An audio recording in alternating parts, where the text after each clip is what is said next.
وزیراعظم کی زیر صدارت ایپیکس کمیٹی کا اجلاس ہوا ہے۔ خیبر پختونخوا میں C T D headquarter اور صوبہ پنجاب کی طرز پر جدید فورنزک لیبارٹری قائم کی جائے گی۔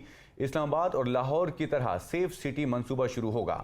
اجلاس نے یہ بھی طے کیا ہے کہ دہشت گردی کی ہر قسم اور ہر شکل کے لیے زیرو ٹالرنس کا رویہ قومی نصب العین ہوگا۔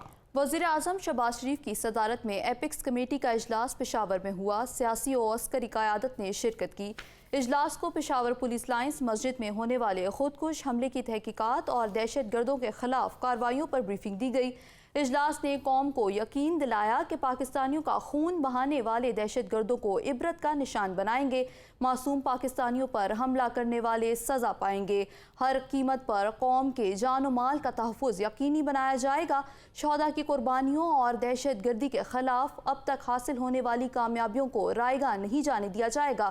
اجلاس نے نیکٹا، سی ٹی ڈی اور پولیس کی اپ گریڈیشن، تربیت، اسلحہ، ٹیکنالوجی اور دیگر ضروری ساز و سامان کی فراہمی کے حوالے سے تجاویز کی اور اصولی منظوری دی۔ اجلاس نے دہشت گردی کے خاتمے کے لیے وفاق اور صوبوں کے درمیان ایک سوچ اور ایک حکمت عملی اپنانے پر اصولی اتفاق کیا اور اس ضمن میں مؤثر حکمت عملی کی تیاری کی ہدایت کی۔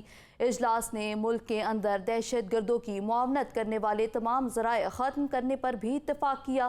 اجلاس نے وزیر اعظم کی جانب سے اے پی سی بلانے کے فیصلے کی تحسین کی اور توقع ظاہر کی کہ دہشت گردی کے خاتمے کے لیے تمام قومی سیاسی قیادت ایک میز پر بیٹھے گی اور قومی اتفاق رائے کے ذریعے اقدامات کا فیصلہ کرے گی۔